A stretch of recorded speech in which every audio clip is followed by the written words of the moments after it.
Trillian looks like she's having the most fun in the movie the first time we meet her, and she's wearing Zaphod's like undergarments. She looks like she's having a great time, and honestly, it's kind of fucked up that Arthur comes along and screws it up for her. Yeah. Arthur's the villain the whole time. It's a Karate Kid situation.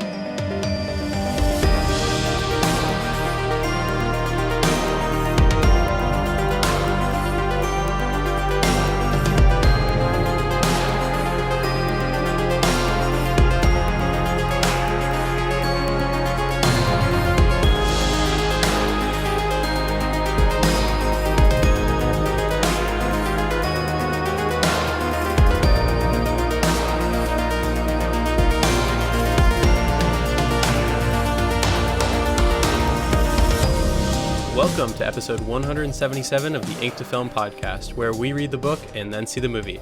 I'm James. And I'm Luke.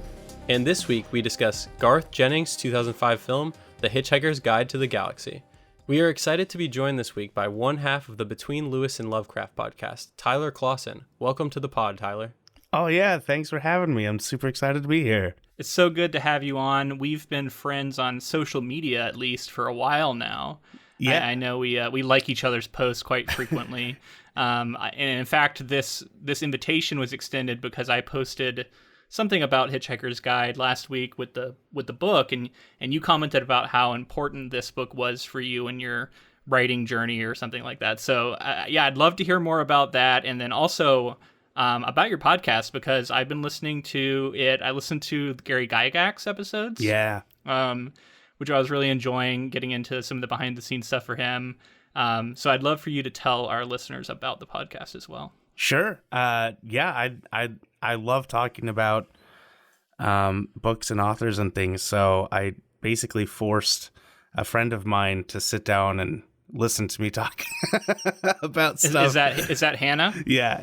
I met Hannah as we were critique partners for a writing group that we were in, and it just kind of turned into something where she's really good at reading, which is like a thing that I don't know if most people consider that a skill, but for me, like I was so impressed.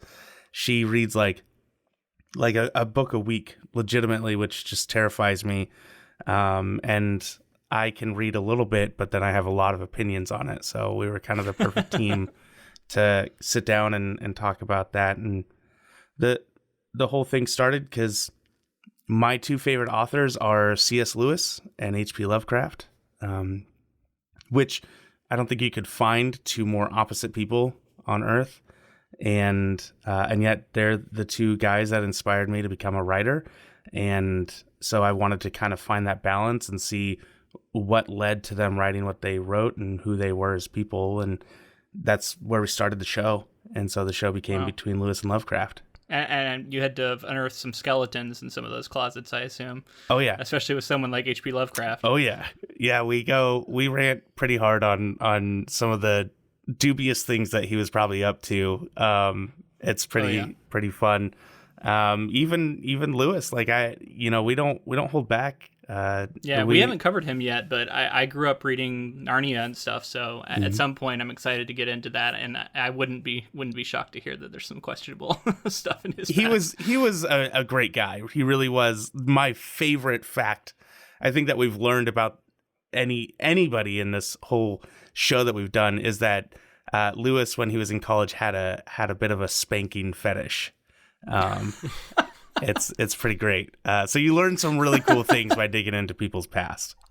I remember when we were covering Tolkien, we talked about how like there's a connection there between C.S. Lewis and Tolkien. So I wonder how much spanking Tolkien was up to.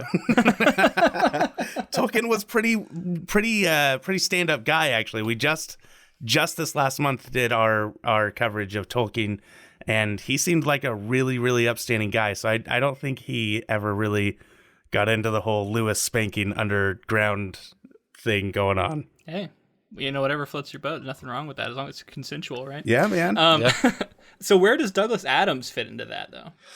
Well, we did do Douglas Adams. I think we did a two-parter. We might not have. We might have only done one episode on Douglas Adams, but I was really excited to cover him as quickly as I could, just because when I started writing, I kind of did the amateur writers thing where you spend too much time writing too many words and trying to make yourself sound smart. I think everybody who has tried to write a novel or even a short story has done that. And it wasn't until I started reading Douglas Adams and specifically Hitchhiker's Guide to the Galaxy that I realized you don't need to use as many words and you can still sound just as smart, and you can have like your voice really come through because when you read Tolkien and even Lewis and fantasy and even sci-fi like Isaac Asimov, you don't hear their voice as much. You hear a voice and a narration, but when you're reading Douglas Adams, you are reading like the thoughts of Douglas Adams on a page, right? And so that really changed the way that I wrote. And right after reading the first 3 Hitchhiker's Guide to the Galaxies, I got married, and for Christmas, the first year of marriage, I wanted to do something big for my wife. And so instead of going and spending money on Christmas, I wrote her a novel and self-published it on Amazon and, put it out there. And it's very much me trying to mimic Douglas Adams' voice in a story that is basically about like a teenage version of my wife finding a teenage version of me stuck in a bottle, and she has to help me get out. And what's the name of the book? It's called Rebecca Moon and the Boy in the Bottle. Yeah, I had a whole series planned, and then I realized I don't want to do that anymore. So is this a book you want people to check out, or sure? Or are you? Yeah, okay. if they're inclined. I mean, it was the first book I ever wrote, and it was written in. I did it for National Novel Writing Month, so it was written in 1 month. Yeah, NaNoWriMo. Mm-hmm. And so it's not top notch. It's not great quality, but if you want to see where Tyler, the guy that critiques everybody else's writing, started writing, then you can go there and see that. Yeah, it gives you perspective, though, right? Having done it yourself. I think that's something I draw on a lot is, going through the process of trying to create really shows you something about it in a way that I think if you just are purely a critic, you maybe can't quite appreciate. So I like that. Yeah. We'll throw a link to that in the show notes if I can find it. Yeah, thanks. That sounds good. But we are talking movie today. We are talking movie, yep. We'll start by just kind of opening up to general thoughts. I'd love to hear your experience watching it this time, your experience with the materials. All right, yeah. I saw it a long time ago, because it came out right after Galaxy Quest came out. Yeah. And, Sam Rockwell was in that, and I was like... Alan Rickman, yeah. This movie had me thinking about that one a lot. This is basically just Galaxy Quest 2, right? So, and I was at the young enough age, I didn't quite understand the difference and all that. So I saw it, and I was like, yo, this sucks. This is terrible. I don't like this at all. And had you read the book already? No, I'm talking like way back when it first came out. Okay, so you saw the movie before you read the book. Yeah, back in 2005. Gotcha. I saw it in theaters, and I was just like, this is not what I wanted. I wanted Galaxy Quest. And and so I put it to bed. I put it away, and then it wasn't till a long time later, almost like probably 10, 12 years later that I read the book. And then I went out and immediately bought the Blu-ray, and because I had forgotten that I didn't like it. And so I was like, man, I'm going to watch this movie. This is going to be great. The book was so good. And then I watched it and I was like, oh, right. I didn't like this. I remember that now. But I was able to appreciate it a lot more having read the story. And then I put it away for about 5 years. And then I got the invite from you guys. So I went and had to go scrounge through all my Blu-rays and actually plug my PlayStation in and play an actual disc on my TV for once. Wow. Yeah, I know.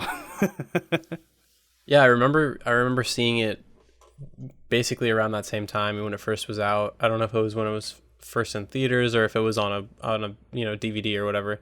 But I distinctly remember Alan Rickman in his sort of Hans Gruber, Severus Snape fame stood out to me as somebody in this movie, and then a lot of people that I didn't really know at the time that I wasn't that familiar with. And it wasn't until later that I realized how insane this cast is. Yeah. And it's something that I kept coming back to. But yeah, I feel like when I first saw the movie, I thought it was a fun romp, and I thought that it was like sort of, I don't think that it was necessarily the kind of thing that we were used to at that time when it was coming out. You know, it wasn't the typical sci-fi stories, so I don't think that I really responded that well to it. But I think I walked away having enjoyed it somewhat for like a sort of lighter sci-fi story, because at the time I think we were getting a lot of like darker sci-fi, and this was like it was like kind of a departure at the time. And I hadn't read the book at that point, and so I wasn't familiar with the material, and I kind of bounced off of it a little bit. And I think that's something that people tend to still do with this movie, and I think part of it has to do with the translation too, because it's a tough thing to adapt, because it is so eccentric and like it goes there in so many ways, and it could really take you for just a roller coaster that you're not signing up for if you don't know what you're getting into. So I think, to surmise that, I think like this is kind of a movie that it was kind of made for the book readers in a way, but it also seems like book readers, people who love the book, might not also love the movie. I don't know. I have a lot of thoughts on that as well. Yeah. So for me, I also saw it in theaters when it originally came out, and then I have not seen it again until now. So I'm trying to look back and remember, like, what did I think of this movie? I just remember being kind of confused. I think the trailer led me to believe it was going to be like a certain kind of movie, and then I got into it, and it, like, especially in the second and third acts, it gets so out of control in so many ways. I don't know. I think by the end I felt completely disinterested. And I remember just walking away disappointed and going like, I wanted to like this movie more, but I just couldn't get there. This time around, I felt like I was a lot more invested. I had the book behind me, you know what I mean? I was able to understand what was going on. Whenever they would like approach the big concepts of the book, I already knew what they were getting into, but I still bounced off of it pretty hard. And especially in the second and third acts again, I think that's where the movie really struggles. And, you know, I have lots of little critiques throughout, which I'll talk about, but, you know, in general, there is good stuff here. You know, it is an awesome cast. It's a lot of, you know, they're having a good time. Sam Rockwell is just showboating throughout, and he's hilarious. You know, a lot of people that I just really enjoy, you know, their filmmaking, and I think they're doing pretty good here. Martin Freeman is the one standout as someone who I normally really, really like his work, but here I don't really like this version. You know, and part of me thinks that's like character based. Like I think they wanted him to sort of be just like blah. I think they wanted him to be his character from the original Office show. No, because he's not even, because in the original Office he's like kind of sharp and he's witty. It felt quick. More like he was playing Ricky Gervais a lot of times when he was when the way that he would say things and do stuff. Yeah, exactly. Yeah. Well, I guess I meant that like his humor was it seemed to be a lot of like, I mean, there's a lot of slapstick, but then also just like cringe humor, and that reminded me of like the original The Office. Like, so there was a lot of cringe humor and then a lot of slapstick, and not enough of the like razor sharp dry wit of the book. Like, I felt like that really did not translate to the screen in the way that I wanted it to. Like, I wanted that to be the tone and for that to lead the humor, and instead that felt like an afterthought. And instead we were doing a lot of slapstick.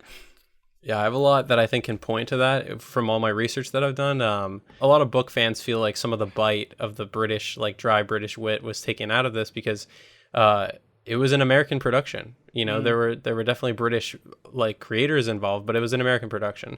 And like some of the notes that you're going to get from an American production house or like studio is going to be different than one from a British. And I think there was an attempt to make the very purest Douglas Adams story they could, because this was all based off of a screenplay by Douglas Adams. Yep. And they tried to keep everything as much as possible based to his notes and his script that he turned in very, very close to his when he passed away.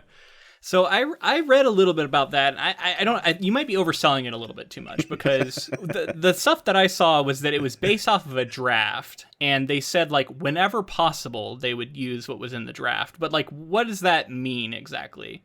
I don't know. I mean, it's not unlike Douglas Adams to have an incomplete idea for something written down and then just go with it. I mean, that's one of the things that you see in his sketch writing is he would be missing deadlines all the time just because he was trying to. He would do whatever he wanted to do at that moment, and so I can fully believe that he had and I'm using air quotes because this is an audio situation, a script where it was mostly just his book, but then like reformatted to be, for video. And they had to kind of work through that and go, that's not going to work in a video format. So one of the executive producers, Robbie Stamp, said in a statement in an interview that the script we shot was very much based on the last draft that Douglas wrote. All the substantive new ideas in the movie are brand new Douglas ideas written especially for the movie by him. Douglas was always up for reinventing Hitchhiker's Guide to the Galaxy in each of its different incarnations, and he knew that working harder on some character development and some of the key relationships was an integral part of turning Hitchhiker's Guide to the Galaxy into a movie. Sure. That sounds like someone who's trying to cover their ass, but I don't know how much I believe that. He's saying based on, too, so I think he's giving himself a lot of wiggle room. I don't know, man. This feels Americanized to me. This feels like a studio being afraid that the dry wit wouldn't carry it for an American audience, and they needed to kind of fundamentally change like the story engine behind it. I do think it's interesting to think like they were. I think there, like I said, I think there was an attempt made to try to make the purest version of what he would have wanted for a film, with liberties taken, obviously, because it wasn't a finalized script or anything like that. And at the end, it's dedicated to him, of course, because it was all a dream project to be created. Agreed, it's definitely the Americanized version, and that's the main complaint. It is weird that it came out after he died. He'd been trying to get it made for many years, for decades. And I just wonder a little bit of like the reason this was able to be released is because he was no longer around to say this. I don't want to be a part of this anymore. Maybe I have a bunch of stuff about this specifically that I'm going to read with like there's pre-production stuff and development that I have a ton about. So if we want to talk about like give me some more general thoughts and then we'll move into Garth Jennings, the director, and then talk more about the development. Go ahead, Tyler. Yeah, I mean, things you liked. Let's see. What stuff did you like? I mean, obviously, I liked all the big concept ideas that were in the book. Things, like the improbability drive and the whole scene with the whale, which is still in my mind, one of the greatest little just vignettes ever written. It's so absurd, right? It's amazing. But it tells. It's just great. If you haven't read it, you got to go read that whole thing. Yeah, I just interrupt for a second. I was thinking about how like it's a metaphor for all of us, right? Like we're all just a whale who is suddenly sprung into existence and is plummeting to our death, and we don't even know it, and we don't even know why we're here. And by the time we start to figure anything out, we die. Yeah, so, I love it. Or it's just just going off of that the idea of innocence and like you come into this world and it's like, oh, this is all great, this is all new, I can't wait to learn more about it, and then the world literally hits you. Right, you don't know the danger. But and just I love that his voice kind of ran through it, and you did get to hear his voice, and the fact that his friend Stephen Fry was the narrator, I think that clinched it for me at least. I don't know. I loved in the books. You're supposed to follow forward and kind of like Zaphod, even though he's always messing up and doing stupid stuff. But honestly, in this movie, I enjoyed Ford the most. I just felt like his character was there and had a reason to be there, and they kind of put him in the situation perfectly. So I liked those. I liked that this character I didn't really care for in the book was more accessible in the movie. I have like some rewrite opinions that I'll get into. I'll save them more for towards the end once we talk about what was actually in the movie. But yeah, the Ford stuff I felt like had a lot of potential, and I wish they'd done more with it. I'll just say that. I agree. So for me, good stuff. I thought the movie had a sort of B sci-fi movie vibe that when I originally saw it, I wasn't into. But this time around, it was kind of working for me. I was like, I can see that they're going like, we don't have the biggest budget in the world, although they felt like they spent money on this movie. Mm-hmm. They leaned into sort of like Doctor Who level sci-fi effects. 100%. And because of that, I don't know, like I wanted to like a lot of the effects more than I did. But in general, I enjoyed them. And the Vogons in particular standouts, I think, with their practical effects, the awesome suits they were wearing, the design of them I thought was really engaging. So I really liked that. And yeah, I mean, just they really went there with a lot of the ideas. They swung for the fences. They tried to capture a lot of the massive ideas from Douglas Adams and actually put it on screen, which is a very difficult thing to do. And sometimes it works. Yeah.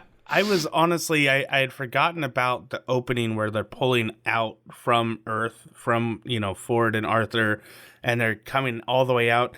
I felt like that was such a unique way of showing how big the whole situation is. Yeah. And I loved that part. I agree with you guys. I think a lot of the best things about this are, for one, I've already said the cast is insane. Like just to get this like level of talent basically across the board for even the minor characters, it's just like I would make this movie with that cast too. You know what I mean? I don't care who you are. You know what I mean? So you wouldn't be able to afford them now, though. I bet they're a lot more expensive than they were back then. These are all people who are just about to just like completely explode. Their careers were about to explode. I really liked, so yeah, you talked about the practical effects of the Vogons, and like that's I was like doing some looking into it. It's Jim Henson Company, so like that's like who you're gonna go to if you wanted practical effects in a movie like this. And I was also looking into some critics of the time, like this wasn't the popular thing to do at this point. Like it's come back into fashion to do practical effects. This was the period of time where George Lucas was spending all of his money on creating like the craziest CGI fest you could imagine. Right. And like some of those other movies were leaning heavily into like, look what we can do with visual effects at this point. And so this isn't the norm of the time. And this sort of movie isn't the norm for audiences of the time. I kind of hinted at that earlier. Like this isn't the fare that people are used to watching. So it's kind of just a big swing in general to even try to create this. And then you add on the fact that like Touchstone is it's kind of a branch of Disney that's like their adult content, they're more adult films. That's that studio, so it's Disney making this movie too, so you have to think about that. And there's a lot of things like a lot of creative decisions, like the set design is insane. All of that, I think a lot of it looked really good. Like I some of it, but like Luke was saying, some of it did. I don't know if it was the way that they were lighting. I don't know if it was that they weren't using quite as cinematic camera work as you would have normally seen in a movie at this time. But it did feel very TV, right? Like it felt like a TV movie. It felt like Doctor Who a lot. It felt like early revival Doctor Who, like 2006 or whatever that was, 2005. Yeah, weirdly inconsistent. Like there were scenes that were like unbelievable. You're unbelievable, like, and then they'd have other scenes that like I don't know. It felt like they were doing it on a budget. And one thing I think even my wife watched part of the movie with me, and then she fell asleep. So that tells you something. She commented like, "Why are there so many humans?" And I was like, this is a good point, because every time they show a crowd, it's full of Now, they might not be humans, but they look like humans. You know what I mean? And then like they go to that one planet and there's a lot of aliens, but like then they're when Zaphod is like in front of the crowd, or like later with Deep Thought, it's just it's like tons of people who look completely normal. They look like sports fans. It's very weird. Yeah. We did kind of touch on that too, though, right? Is that like Earth was created it's a construct of everything else around in the universe, right? Like it's a created world, so humans are based off of everything else in the universe. So maybe this like bipedal bodies that are like humanoid are the norm, but yeah, that's kind of obviously giving them the benefit of the doubt. Yeah, and we don't get my sentient shade of blue that I desperately wanted. Right. You know what I mean? Yeah. So where's we that don't get, we don't get a lot of the cooler stuff from the book. If they just put like just an entirely blue screen, would that have made you happy? And they're like, it just spoke. Yeah. Whatever. That would be cool, right? I wanted to say the guide. Some of the stuff with the guide I thought was really cool. A lot of the animation and the little side things that we got with that were really fun. Yeah, it was a good way to get a lot of his voice in there, a lot of Douglas Adams's voice, like directly in through Stephen Fry. Did you see the deleted scene that they took out from? I saw the scene at the end of in the credits. Is that what you're talking about? No, I think this sounds like something on the Blu-ray. Oh no, I haven't seen that. I have no idea where else it would be. But it's the whole part talking about how God does and does not exist, and the proof is in the fish that goes in your ear, the Babel fish.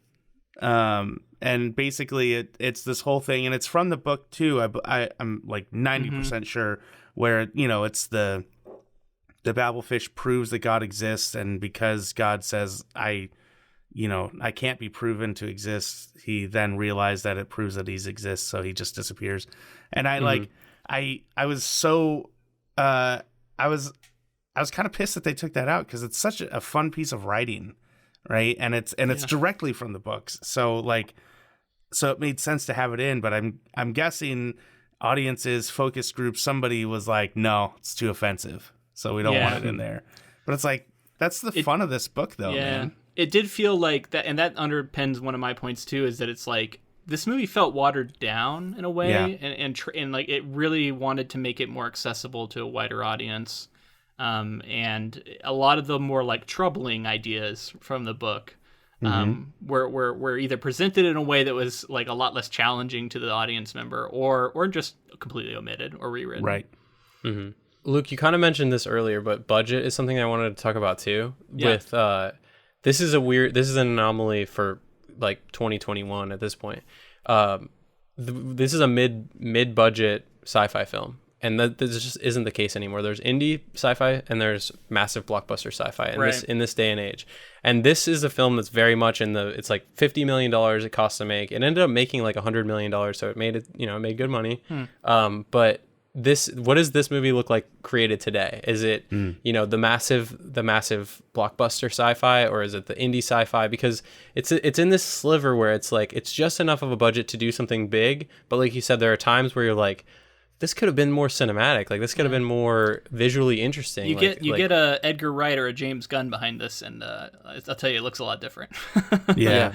I think if the studio can be sold on doing the whole series, then it's big budget. And they're gonna, and that's the other thing too, right? Is like it's mid-budget, and it doesn't really try to set up the continuing story. Like, of course, they did the line at the end about the restaurant at the end of the world or whatever, the end of the universe. But it does feel like it's just like it was made to be self-contained. There's no you don't walk away from this thinking like they're gonna make another one. Like, it's funny because I actually thought kind of the opposite when I just rewatched it, where there's a few storylines that they don't tie up, in a bow, and I was like, oh, I wonder if they left those loose because they can help kind of branch to the next movie. I'm sure they hoped, right? Like they hoped, but I don't feel like they planned. If it's a runaway hit, you always want to leave yourself open for potential follow-ups. That makes sense. So we got to get into this filmmaker, because I honestly know nothing about him. So I'm really curious, who is this guy? Okay, Garth Jennings is an English film director, screenwriter, producer, actor, and writer. Films he has directed include The Hitchhiker's Guide to the Galaxy, Son of Rambo, spelled Rambo, like Rambow, and Sing. Sing, I don't know if you're familiar with it, but it's like an animated kids movie. Pigs dancing and singing, man. Yeah, I haven't seen it, but I was looking into it, and it was a $75 million budget, and it made $634 million. Dang. So they're making a sequel to that one. He's currently working on the sequel to Sing 2. But he has kind of interesting beginnings. He co-founded the production company Hammer and Tongs alongside Dominic Leung and Nick Goldsmith. The production company was primarily responsible for directing and writing music videos. One of their music videos for Radiohead's Lotus Flower earned them a Grammy Award nomination. Love that song and that video, man. I didn't realize that they had done that. That's sick. So that's Garth Jennings, director of Hitchhiker's Guide to the Galaxy, that directed that. Nice. So many big directors get started in music videos. It's something we've talked about. In the past. I think I know for a fact. Like, I know people who work in music videos, and like you get to make like a short film, right? Exactly, it's a short film. You get to be very creative with it, very experimental. You get to do really cool stuff, and then because it's sort of an ad, some of the times the studios are willing to shell out like a lot of money for these productions, so they can be pretty massive. Especially like before, I think music videos are kind of starting to. They're it's a different thing now. Like they're on YouTube and they're viral videos. Yeah, it's like viral videos, and I mean we're seeing that right now with Lil Nas X. Lil Nas, yeah. Yeah, and like that video is blowing up the world right now. Like it's the biggest video in the world, and like that's music videos for you right now. I guess I'm not cool. I have no idea what you're talking about. Oh man, so I was listening to your Gary Gygax episode, and you were talking about the Satanic Panic and the part 2. Yeah. And it's like happening right now about this music video. Like people are losing their minds and saying that like he is like luring kids to Satan and all this stuff. He like lap dances Satan and like it's like this whole thing and everybody's like losing their mind about it. And I think it's awesome. I think it's hilarious. So you guys I'm definitely gonna go check this out. He is so funny on Twitter too. Like the way he responds to trolls is so good. Anyway. So I wanted to talk about, we were talking about pre-production and development. I want to talk a little bit more about that. I'm going to read some stuff here and I'll stop part of the way through so we can kind of respond to it. Douglas Adams had been approached by one unnamed producer and separately by ABC during the 1970s to turn the book into a film, but Adams refused both offers as he feared they would turn the work into, quote, Star Wars with jokes. In 1982, Adams signed an option. Spaceballs. In 1982, Adams signed an option for the film with a group of producers involving Ivan Reitman, Joe Medjuck, and Michael C. Gross, and completed 3 scripts for them. As part of the rewrites, Medjuck and Gross offered the idea of bringing in either Bill Murray or Dan Aykroyd to play Ford Prefect. However, Aykroyd separately proposed a different story to Reitman, which led to this project becoming the basis for Ghostbusters. Oh, jeez. This left Adams flustered about the film's development and making sure there was the necessary commitment to the project. However, the event did serve the idea of making Prefect an American as to better draw in that audience. So yeah, tied to Ghostbusters in that way. I mean, Ivan Reitman is the connection there. Like he was writing screenplays for Ivan Reitman to potentially direct or produce in some way. Bill Murray and Dan Aykroyd potentially being in the movie. That's nuts, man. That's crazy. And then instead of making this, they went and made Ghostbusters. I'm also noticing that Douglas Adams was concerned about what they were going to do with his work. So, and he also wrote 3 scripts for them. So it's like, it's not like it was like a one and done thing, and they figured it out, and it was all perfect, tied it with a bow. We do have to mention that we talked about in our last episode. He is adapting his radio play, I guess, radio comedy for the books. And then there is a TV series that was made. I haven't seen it. I mean, maybe we can, if we can find it, maybe we'll watch some of it for a bonus episode. I think we should, or something. yeah. Or we should definitely listen to the radio thing at the very least. There is stuff too from the movie where like the soundtrack for the movie has a lot of stuff from the radio and TV show in it. So like the main theme song from I believe the radio and the TV show, you can hear it throughout. So there's like, I feel like the movie was trying to hit all of these potential audiences of like, oh, I watched the movie, or oh, we know about the radio show or the book. I think they tried. Yeah, I mean that's the thing, right? And that's why I said like there is an attempt made here to cater to different sections of the fan base. And like people who were fans of the book, and they but then they broadened it and like watered it down, like we've talked about. Yeah. I've heard there's tons of references to like, there's this list of references from like the TV show and the radio play and all that, like that are just threaded into this movie, and I'm like, so much effort. I also saw that like some of Douglas Adams' family show up, like his mom's in a scene. Some of his other family are like play extras. Yeah, but the extra, specifically the, I guess the robot from Marvin from the TV show cameos in the queue that they're at on that one planet. He's in the queue at one point that they have to like push through. Nice. So I didn't, I don't know what he looks like. We'll have to, circle back on that at some point. There's a lot of weird looking aliens in there. So yeah, I like the white one that like sort of hissed at them. That one was awesome. I liked the pin head, the cushion head with the pins in it. Yeah, I thought that was pretty clever. All right, so continuing here, movement on the film was quiet until around 2001 when director Jay Roach, using the clout he had gained from Austin Powers, secured a new deal with Adams and production through Disney. Adams wrote a new script, and Roach sought talent like Spike Jonze to direct, Hugh Laurie to play Arthur, and Jim Carrey as Zaphod. but then Adams died on May 11th of 2001. Roach brought in Kerry Kirkpatrick to complete the screenplay based on Adams' final draft, submitted just before his death. Kirkpatrick used what notes Adam had left, finding that Adams was willing to go off the book's narrative to adapt to the film. He considered his screenplay something in the spirit that Adams had set out based on the whole of Adams' work. So that's like some more credit to Luke's point that it's potentially just like all hearsay. It was based on it. It kind of also is like, I mean, it's super tragic that he passed away, but it also wouldn't put it past someone in Hollywood to try to push through a brand new screenplay that he submitted right before his death, or you know what I mean, something like that, to get something. I don't know. Well, That's we don't know like how rough it was, right? Like, it's a draft, right. But like, who knows how near completion that thing was. Famous procrastinator Douglas Adams, we talked about. Legitimately famous. And I think it was like a Doctor Who episode or something that he was supposed to write and put it off so long that they had to like basically improv it live or something. It was kind of crazy what he was willing to get away with. So even if they're like, yeah, this is all kind of just made up, I think it fits his style a little bit at least. Sometime after Adams' death, Roach decided to drop out of the project, and on recommendation from Spike Jonze, one of several directors asked to do the film, Roach turned to director Garth Jennings and producer Nick Goldsmith, collectively known as Hammer and Tongs, to take up the work. So Roach asked Spike Jonze turned it down, and Spike Jonze eventually pointed them in the direction of Garth Jennings, who I'm assuming he knew from his work on music videos. Wow. Nice. I like Spike Jonze, alternate universe, what could have been. Yeah, so I mean, we just read everything from the 70s all the way until the actual production in 2004 and then the release in 2005. Okay. It was kind of tumultuous. There was a lot of people's hands that it went through. Yeah. Obviously, it seemed like Douglas Adams was trying to keep it pretty pure to his vision.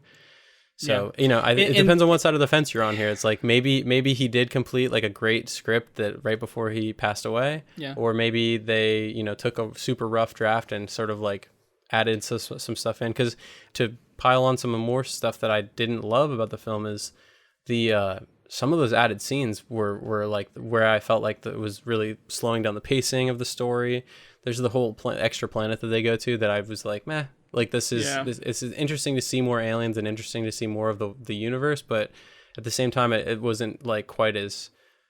There's something about the book when we talked about it last week that was just so page turning and it was so like brief. It didn't overstay its welcome. It was very concise, and I appreciated it for that. And I think of course, you want to try to pad it out a little bit for a film, but it just like felt like not really necessary. Yeah, I felt like they were focusing on the wrong things. So I don't know if we want to get into, maybe we should get into some plot summary because I have like meat of the story stuff I want to start talking about, but maybe we should lay it out a little bit for the listener. Sure, yeah. Okay, so the plot here. One Thursday morning, Arthur Dent discovers that his house is to be immediately demolished to make way for a bypass. He tries delaying the bulldozers by lying down in front of them. Ford Prefect, a friend of Arthur's, convinces him to go to a pub with him. Over several pints of beer, Ford explains that he is an alien from the vicinity of Betelgeuse, and a journalist working on the Hitchhiker's Guide to the Galaxy, a universal guidebook. Ford warns that the Earth is to be demolished later that day by a race called Vogons to make way for a hyperspace bypass. As the Vogon fleet arrives in orbit to destroy Earth, Ford rescues Arthur by stowing aboard one of the Vogon ships. The pair are shortly discovered and thrown out an airlock, only to be picked up by the starship Heart of Gold. They find Ford's cousin, Zaphod Beetlebrox, the newly elected president of the galaxy. He has stolen the ship along with Tricia Trillian Macmillan, an Earth woman whom Arthur had met previously, and Marvin the paranoid android, a clinically depressed robot. So what do we think of the beginning of this? Let's start with Tyler. I thought it was good. To be honest, I thought we're not here to hang out on Earth. I want to get into all the spacey stuff, right? And like I said before, where they show Ford, giving the thumbs up and it going out to the Vogons, like the way that it pulls out from Earth, I thought shows so much immensity to just Earth. And then we keep pulling out further as the movie goes on to see how big the universe is, the galaxy and the universe is. metaphorically, I thought it was a great way of showing like Arthur's worldview is going to expand, and in that moment is, whether he wants it to or not, is expanding and pulling out. And then introducing the characters. I thought the way that they did kind of the Trillian and Arthur relationship was a little forced, but I don't remember there being that much to work off of from the book, so it feels almost sitcom-y to me. Like I was happy to see more for Trillian to do, and then as time went on through the story, I was like, but they kind of just did the paint by numbers kind of thing to do with a female character in this role. Like, it was, I like Zooey Deschanel in the role. I think she does a good job, but they didn't give her a lot to do. It was really just a relationship. So I have a lot to say about Trillian, but I'm going to back up first and talk about the beginning here. I think this is like some of the strongest stuff in the movie. I think this is where a lot of Douglas Adams' humor is like on full display. The introduction of the Vogons, it's so stylish, it's so well crafted. When they get on the ship itself, it looks great. You can just feel like your world exploding along with his. You're like, I can't believe this is all happening.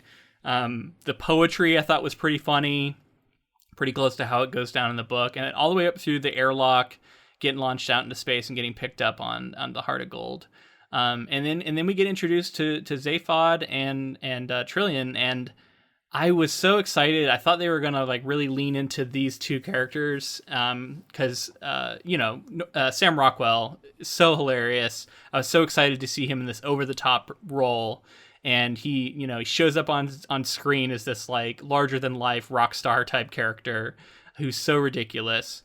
And I really wanted to have fun with that character, and I really got frustrated when it felt like the movie continued to position him into almost a villainous role. Like, they really didn't want us to like him, and I was like, no, I want to like him. Stop trying to make me dislike him. God damn it. And so much so that they even say weird that he's like responsible for blowing up Earth, essentially, through his like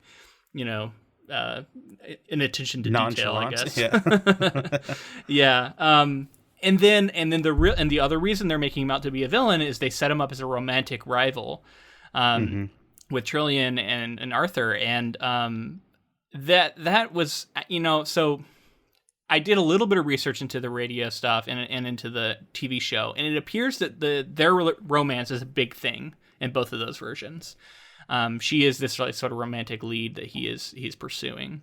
But that wasn't much of a thing in the book. I think it's safe to say. Like, instead it's like, oh, she's this woman that he once hit on a party, and then she left.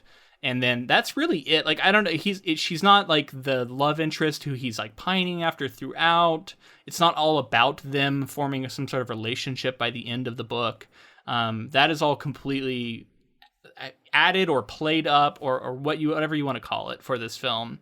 And I don't know if they're going off of maybe like that's more of a TV show thing, or I was curious if maybe that happens more in later books. I don't know. I haven't read them. But yeah, whatever that is. That's another thing is like, I assume that like you're going to pull from all of his work if you're going to adapt, because at this point all the books were out. So you're going to want to do like pull something in from those other books. But I don't know.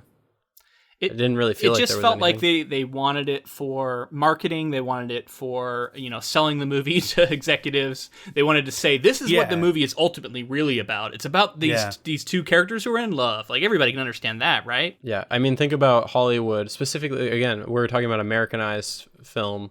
Hollywood in 2005, like, what's going to sell? Don't make the story too complicated to where we have to, make sure you hold the audience's hand a little bit. This is how executives are thinking about the audience, I feel like. Make sure people know what's going on.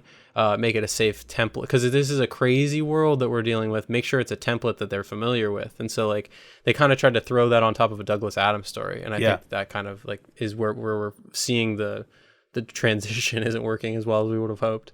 Yeah, I agree. I mean, I'm trying to think back to like 2005 and the movies that came out, and you got movies like Shaun of the Dead and Galaxy Quest and all these movies where it ultimately ends up being some sort of love story, right? This big crazy thing is happening, but it's really just a love story, and I feel like that's just what they did, and don't appreciate that as much anymore because A, I think it's cliche and we can tell different stories, and B, I feel like in my writing, at least, I like to explore other relationships, and so the relationship between Arthur and Trillian being, just basically spaceship roommates that are just hanging, basically New Girl, but in space, right? That's what I would love to see is that. Yeah. Yeah, I'm with you, man. Zooey Deschanel, she plays this lead well. It doesn't take a lot of convincing for me to, look at her as a romantic lead. It's like, yeah, I get it, But yeah. On the other hand, they don't do a good job of setting up this romance. I never once felt like Arthur and Trillian were somehow meant to be together. And in fact, Arthur is kind of gross about her. He is possessive immediately. He gets jealous when he has no right to be. There's so many things about the way he treats her that just rub me the wrong way. And I know it was, 15 years ago and, that's not that long ago. And I don't know. It frustrated me and I didn't care about it at all. And in fact, I kept wanting Trillian to be like, no, fuck you. Like, I'm going to stick with Zaphod. He's more interesting than you. Like, that's kind of what I wanted her to do, but instead they kept trying to make Zaphod seem terrible so that she would be pushed towards Arthur. And I don't know. It was just frustrating. The scene at the end with Arthur, like we're jumping way ahead a little bit here, but the scene at the end where he's got like the thing on his head and the mice are like interrogating him, and he's like, I realized, or I think that's the scene where he's like, I've realized, what's important and who I love and did all this stuff. I was like, holy shit, like that came out of nowhere. Yeah. You're the one. Like no setup. She's not that interested in you. There was like one scene near a shower that was like maybe trying to do something that was, and all he was doing was apologizing for being a dick. Yep. Yeah. Like that's not love. That's not a setup for like the true love situation. Yeah. She even has a moment with the gun and she's like, I may have messed it up with the only man who actually understands me. I'm like, exactly. What the fuck are you talking about? Whatever gave you the impression that he understands you at all?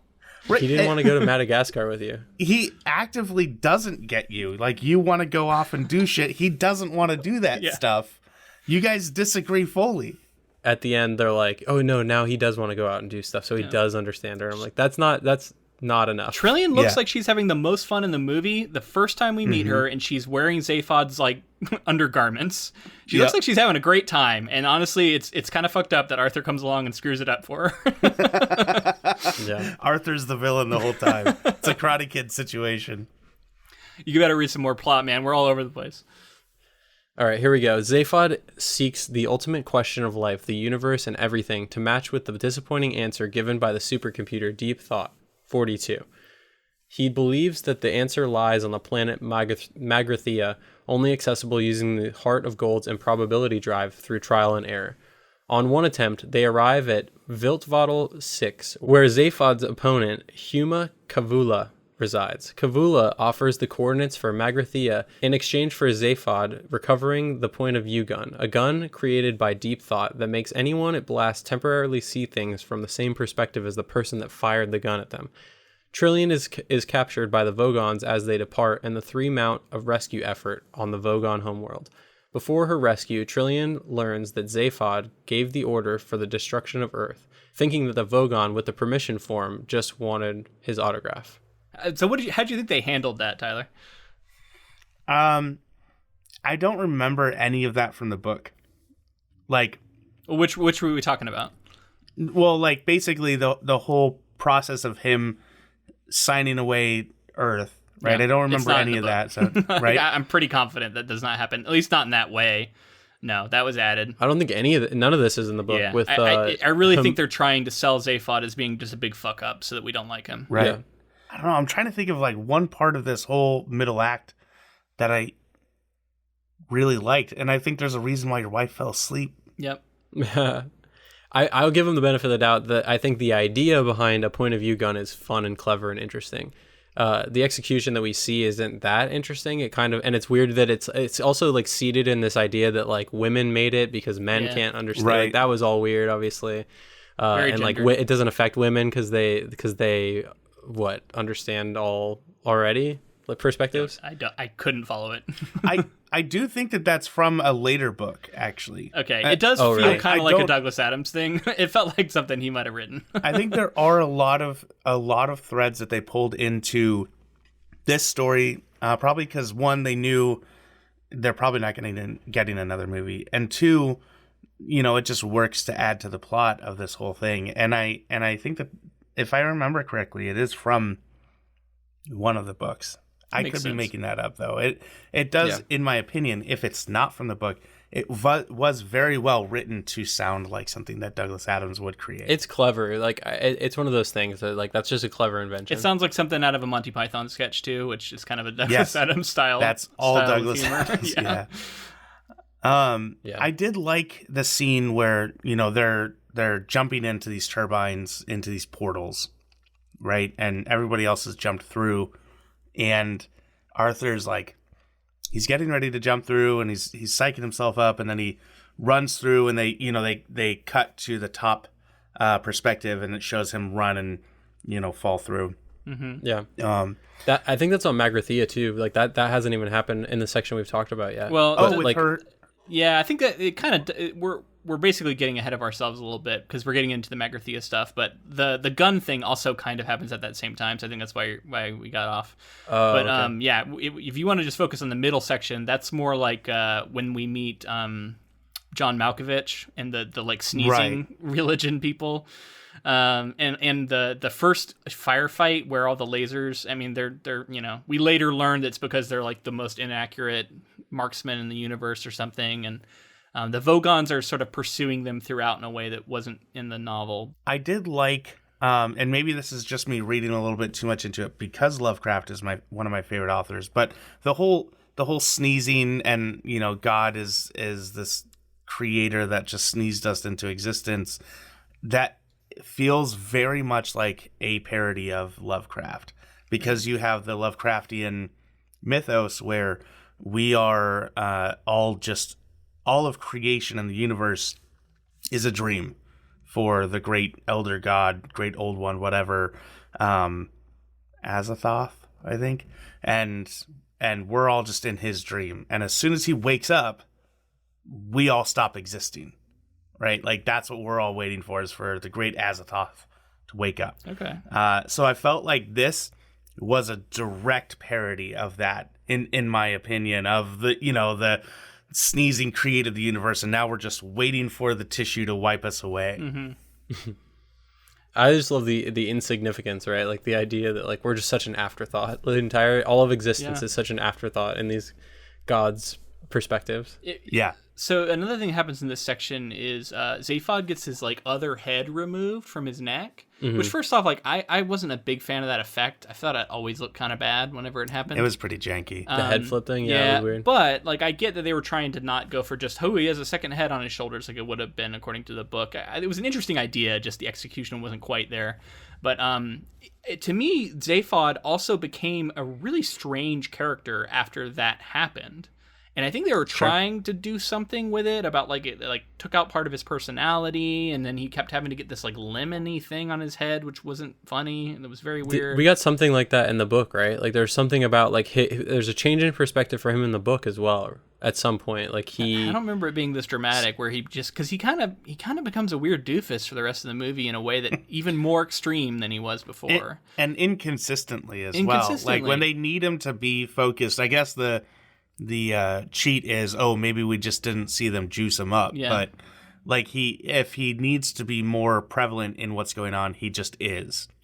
And when they need that break in humor, I swear they were telling Sam Rockwell to like dial back the charisma because they're going to make people like him too much. Yeah. I'm going to read another section here. Okay. The group escapes the Vogons, followed by Galactic Vice President Questular Rontok and the Vogons. They arrive at Magrathea, but trigger its automated missile defense system. Arthur reactivates the improbability drive to transform the missiles into a bowl of petunias and a whale, allowing them to safely land on the planet. Zaphod, Ford, and Trillian enter a portal to arrive at Deep Thought, though Arthur and Marvin are stranded outside the portal. They learn from Deep Thought that after coming up with the answer 42, its creators had Deep Thought design another computer to come up with the question, that being Earth. They recover the point of view gun though Trillian uses it on Zaphod to show him her resentment for his accidental destruction of the Earth. They are captured by unknown entities. Meanwhile, on Magrathea, Arthur is met by Slarty Bartfast, one of the planet's builders. Slarty Bartfast takes Arthur to a pocket dimension inside the planet where he shows that a new version of Earth is near completion. Slarty Bartfast takes Arthur to his recreated home, where inside the others are enjoying a feast provided by the pan-dimensional beings who commissioned Arthur's original Earth, and who resemble a pair of mice. With Arthur, who was on Earth up until the last minutes, the mice think they can discover the question by removing his brain. Arthur manages to escape and crush the mice under a teapot. They disappear without a trace. Suddenly, Questular and the Vogons arrive outside the home and open fire. The group takes shelter in a caravan, but Marvin, left alone, uses the point-of-view gun to make the entire Vogon force too depressed to continue fighting. The Vogons are taken away while Zaphod reunites with Questular. Arthur decides to explore the galaxy with Ford and Trillian, allowing Slarty Bartfast to finalize the new Earth without him. The Heart of Gold crew decides to visit the restaurant at the end of the universe. There we go. That's the rest of it. This is where, a couple of things that really annoyed me. And I feel like I'm such a downer in this movie, and I feel bad because I know people are going to listen to this who probably really like it. But I feel like the humor of the book is always smart. It's never dumb. And what makes it funny is the absurdity that's being presented to you as being very serious. But what's being described is so absurd. But here it's like they lean into it being dumb. And they know it's dumb, we know it's dumb, and they show it as dumb, and it really frustrates me in that way because it's it doesn't believe in itself enough. There's a few examples of that, but the one that really sticks out to me is the amazing look of the planet builder, the workshop, right, where we see them building planets, and there's all these cool planets still in process, and giant sections of planets. And then they arrive, and there's a man on a fucking ladder painting a canyon with by hand. It's so stupid. No, it is so stupid. And so that's what I mean. It's they're the idea to them, they can't even take it seriously. They have to make it dumb. And he arrives at his house, and there's people planting flowers by hand with shovels in his garden. And we just saw them raise a fucking mountain out of the ice a minute ago as they were coming in. We saw them do all these other things, and it just makes no sense. And I was very frustrated with that difference, right? It can't take itself seriously enough, which is a weird thing because it's a comedy, but I don't know. It's an absurd comedy. The tone is wrong. I thought you were gonna go. So that didn't bother me quite as much because that's sort of at least there's a hint of humor there. I thought you were going to say the stuff at the end with the Vogons and how they're just we're here and we're blasting and they're shooting the trailer and they're all running around. That to me felt that felt like they ran out of money in the movie. They're just have a bunch of Vogons roll up and we'll be at the house, the set here, and then we'll have I don't know. That whole sequence just felt really lame to me. I was wow, this is the climax of the movie, huh? Yeah, because it doesn't make any sense. How did they get there? we're in a pocket dimension right now. Yeah, exactly. How are we back on? Yeah, exactly. I agree with you. It felt rushed. It felt this mice aren't interesting enough to be our climax. So, and it was kind of a nod to the police that show up at the end. There's a police force that Marvin gets to the AI of their computer to commit suicide, which is much more interesting, I think, than what happens here. But I think they were trying to do that, but they just made it the Vogons, even though it didn't make any sense to do that. Right. And I'm not saying that was good, but I'm using that example to point to a larger problem, and I think that's also present with the question and answer stuff with Deep Thought. Is something that it's my favorite part of the entire book, right? That reveal of 42, the reveal that Earth is actually a supercomputer who's trying to calculate the question is so cool in the book, and I felt had none of the magic left in it. It was I don't know, it was presented in a really weird way where it I can tell you I did not remember this part from seeing it, whereas it should have been the most memorable part of the movie. I think there's a pacing problem with a lot of it.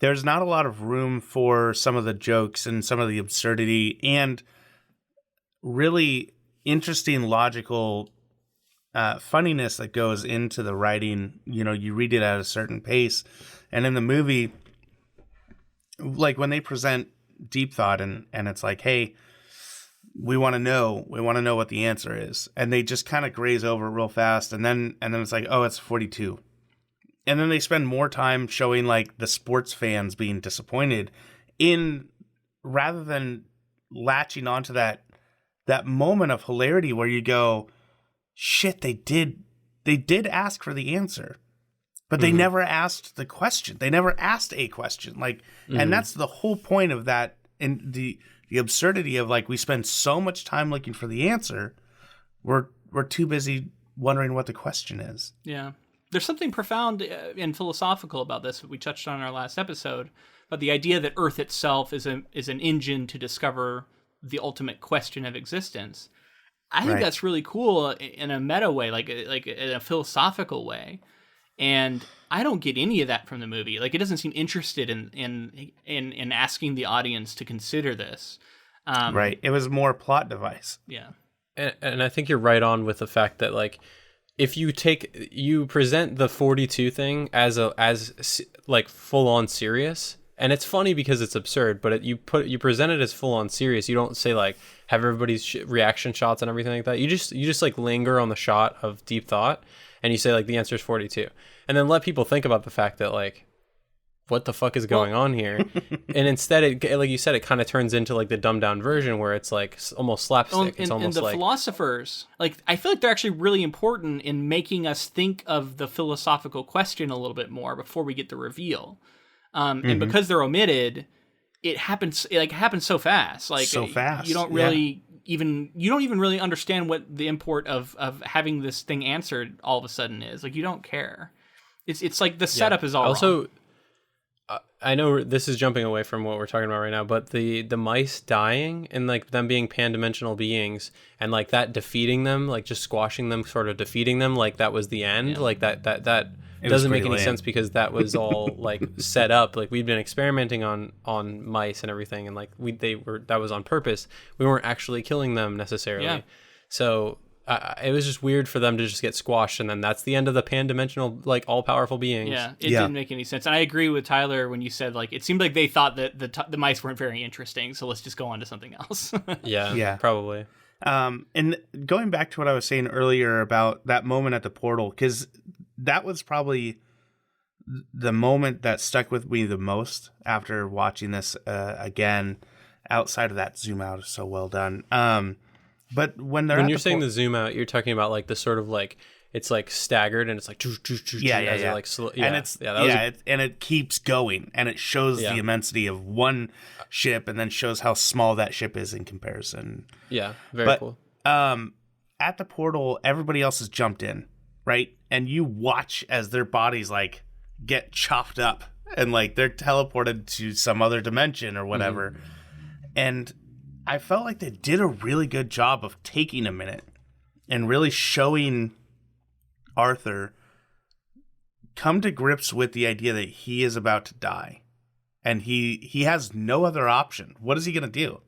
He's stuck on this planet and everybody else is gone. There's no way out.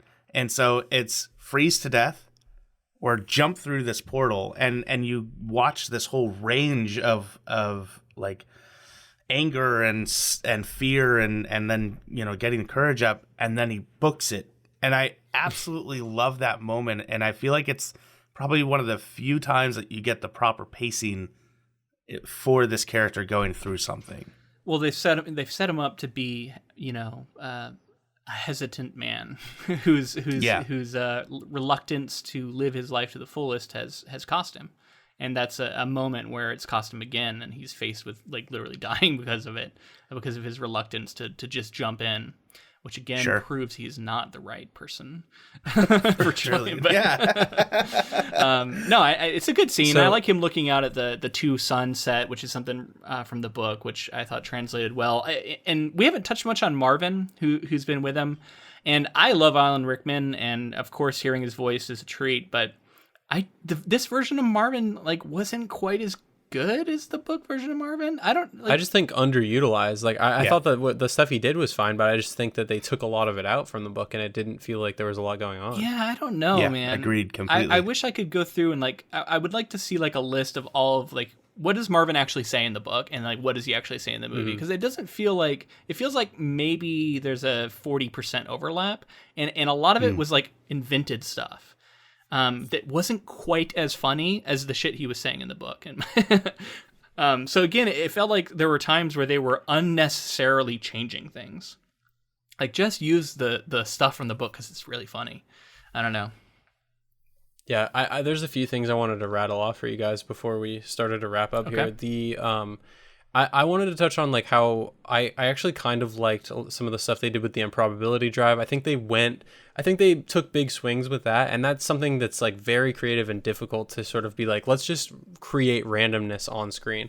And like the section where they turned into like yarn people, and he like puked out the yarn and like pulls, and like the transition from like just the camera moving and his hands being yarn, and then he pulls it out of his mouth and he's no longer yarn but he's pulling it. I just thought that was awesome. Some of the like lingering effects with like the flowers when they all turn to flowers, and like they're like flowers are falling off of them, and the couch is the obvious first one that's like kind of funny. Those are fun. I was reading that in the radio series, Belgium is like the most unspeakably rude word that can be said in the entire universe, and so like that's why it kept popping up in the movie. And I thought that like when I read that, I was like, okay, that explains a lot, because they kept saying Belgium as if it was like an insult or something. So I just thought that was worth bringing. Man, I up didn't as even well. catch that. They just kept saying it, and I was like, why are they talking about Belgium? Yeah, that's an interesting thing to include in this movie, not explain. Which, by the way, they never explained the towel thing, and I feel like it's kind of an open question for people who aren't in the know. Like, if you didn't read the book or anything, and you know nothing, and you just went and saw this movie, you're like, why do they have the towel? Why do they have towels? Yeah, like I was like, how? Why? It's just a weird quirk to the movie, is what people think. I guess. How did they not explain it? I don't know. It's very weird. Like, I thought they were going to give us a little like section of the guide, doing their little discussion, and they were going to talk about the towel. 'Cause that's in the book. Yeah, they didn't do it. Ford. Yeah. I mean, he had ample chance to explain to Arthur, like, always have your towel. Never go without it. It's the most important thing you can have. Yeah. And at least give one or two reasons. And instead, he just kind of says, make sure you have your towel, and then never explains it. And then never talks about it again. Very weird. I want to suggest some potential, like, what I wish they had focused on instead of what they did. Tyler, I think you picked up on some similar things. I really wanted Ford and Arthur's relationship to take front and center in this version of the story. I wanted to know more about them. I feel like Ford is very interesting early in the film, and then doesn't have much to do at all by the end, and kind of gets forgotten.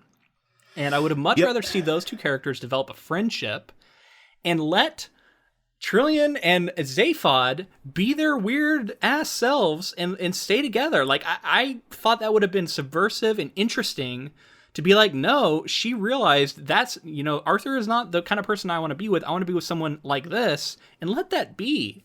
And I think if just like that little change, and you focus and you do something surprising instead of something that is like incredibly safe, like incredibly Hollywood. And I understand why that didn't happen. But I was frustrated because it feels like there's like you could do a lot more and still change it, but change it in a way that's interesting.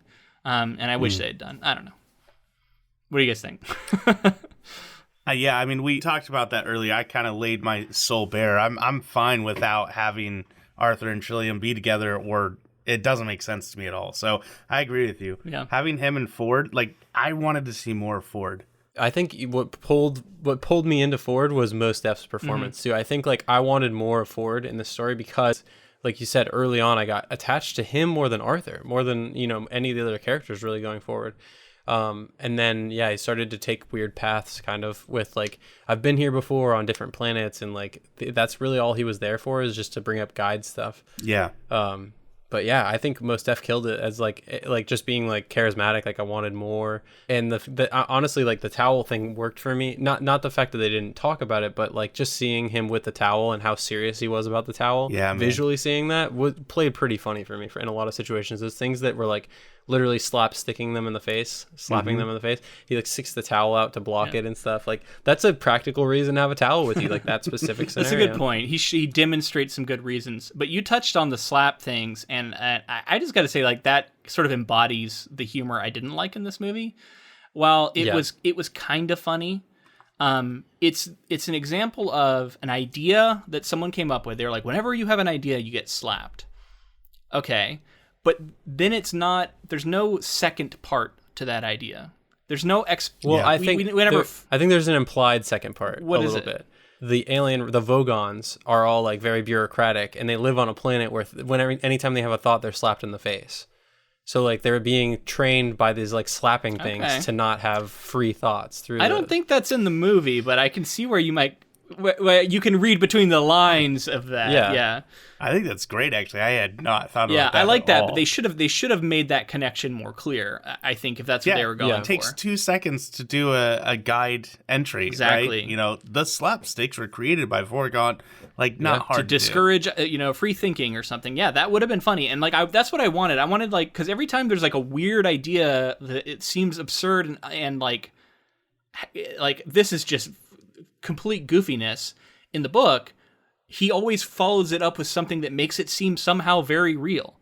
And you're like, I guess I buy that this is a thing. Like the mice. You're like, I guess I believe that they could be these extra dimensional beings because he just did such a good job of laying it out in a way that seems plausible. And they just didn't do enough of that work in this movie. Instead, they just leaned into it being ridiculous. All right, let's hear. I want to hear some more of your notes for the screenplay, like things you would have liked to have seen changed. I want more of the philosophical, logical comedy and absurdity that flows throughout the book, right? There are things that I really wish we could see from the rest of the series in this movie. If they had really, I guess what I'm saying is I wish that they had made sequels so that we could have seen some of the other stuff. Like there's a moment in the series where Zaphod gets thrown into a machine that shows you the entirety of the universe. It shows you how big it is, all in one instant. And it's used to it's used as punishment because nobody can understand it. And it's so big, it's so massive, this constant thing that they say throughout the series that whenever you're shown this, you basically go insane, right? Another fun Lovecraftian thing in my head. But Zaphod is thrown into it. They flip the switch, and then he walks out, and he's fine. He's the exact same Zaphod as before. And they're like, what? How is this possible? And he's like, well, I just found out I'm the center of the universe. And like the machine basically showed him how massive and big the universe is, but then like shows the caveat that he is the most important person in the universe. And so he goes through this whole book with this stupid confidence about how he is the center of the universe. And then someone at the end of the book is like, no, I fixed the machine so that it wouldn't kill you. And that's the only way that you could walk out of that machine not dead. See, I'm taking from this project that we've done, the book and the movie, what I'm taking away is that I'm gonna continue reading on for sure. I have to read more of the series. Yeah. It's so good. And that's I wouldn't necessarily change anything about the movie. I would have just wanted to see more. Mm-hmm. I would, if we're saying things we would change, I'd like to take scissors to like a middle chunk of the movie, just cut out some of the added stuff. Just felt, like I said, it just felt like it bloated it a little bit. Yeah. I think there's a lot here that works, but a lot more, in my opinion, that didn't work. I think this is pretty safe to say. I mean, do we need to take our vote? I guess just for posterity. We'll do it for our official vote. Yeah. Here. Okay. So let's do that real quick. That's something we've been doing in the last few seasons is voting at the end of projects, which is the better version, the book or the movie. Clearly, in my opinion, it is the book. James? The book. Yeah, it's the book. Tyler? Oh yeah, 100%. I wanted to make a joke out of saying it's the movie, but I can't. I can't even do that to this. Yeah. The book is so much better. So much better. And like having said that, I will give the benefit of the doubt. Like it's still, I think that this is a watered down, dumbed down version of what we get in the book, which is what's unfortunate to me.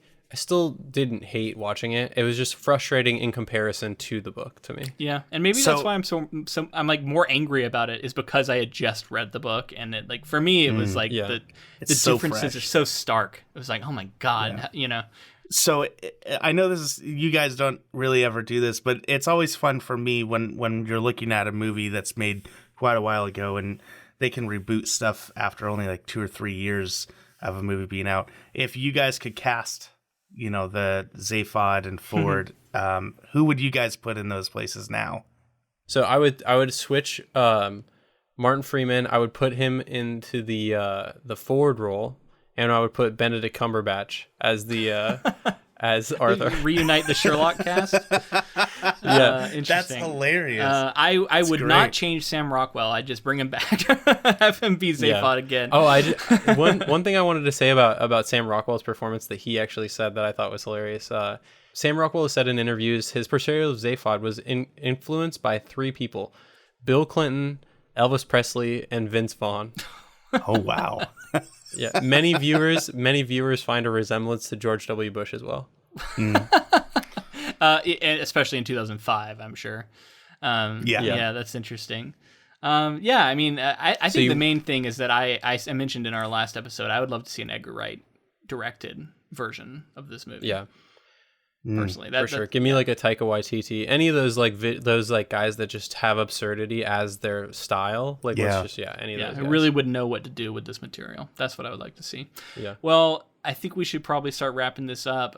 Tyler, this has been a lot of fun. I recommend people check out your podcast, Between Lewis and Lovecraft. If you're interested in the background for D&D, check out the Gary Gygax episodes. I'm enjoying those right now. Yeah, I really appreciate that, man. And like I said, we did do an episode on Douglas Adams where I call him Adam Douglas for at least half of it, so that's fun. So if you guys can't get enough of Douglas Adams, he did a lot of other stuff as well. So is a super interesting guy. Cool. And I know that we are hoping to do one of your correspondence episodes at some point. I'm not sure when that'll come out, and we haven't recorded it yet. So as long as we can get it all set up and going, that's something that our listeners could look forward to. Eventually that'll come out if we get it done. Yeah, I mean, as soon as we can make this happen again, I want to get you guys on our show, because going into the summer, we've got a lot of really interesting people to talk about. And I think that having you guys on our show would just fit perfectly with some of the crazy stuff that we're going to be getting into. Cool. Perfect. Thanks a lot, Tyler. And we'll let you go. Yeah, thank you. Thanks, Tyler. So at this point in the episode, we usually say, if you enjoyed it, please leave us a rating and review. But this time I'm actually going to ask you to tweet about it. If you enjoyed this episode, do a post on whatever social media you use and let your followers know that you enjoyed the Ink to Film podcast and tag us in it. I would love to see that. That would be awesome, yeah. And make sure to connect with us on social media. We're on Facebook, Twitter, and Instagram, all of those at Ink to Film. If you would like to support the podcast in another way, we have a Patreon that is, as we speak, sending out merch for the first time ever. I got the notification that it's being shipped out to people. Very cool stuff. Also, we put bonus content on there every month. We have lots of it on there, so check out our Patreon, patreon.com/inktofilm, if you would like to know more. And thank you to Jeremy Blake for the use of our intro and outro music. Oh, and one more thing. If you wanted to buy any of the books for upcoming projects, I have like the next 3 books we're going to be covering on our bookshop, which I'll have a link to in the show notes. You can go on there and see some of the books we have coming up. And we want to announce our very next project, since you stuck around to the very end. We are going to be covering The Legend of Sleepy Hollow and the Sleepy Hollow film by Tim Burton, which I think is the first Tim Burton project we've done, right? Yeah, I think so. Yeah, I think what it was Coraline. There was some question about Coraline has the weird connection to Coraline connected to Nightmare Before Christmas, and Nightmare Before Christmas everybody thinks is Tim Burton, but isn't Tim Burton. So it just goes on and on. It's Henry Selick, and he's on Coraline. So yeah. Anyway, that's a movie that I barely remember. I think I watched it in high school, and I'm going to be really curious to get into it, learn about the story, watch the movie. It's we like to celebrate horror year round. Even though this looks like a slam dunk Halloween project, we just want to do it now, and we'll find something else for Halloween later on, and we'll probably cover a couple other horror projects in the meantime, right?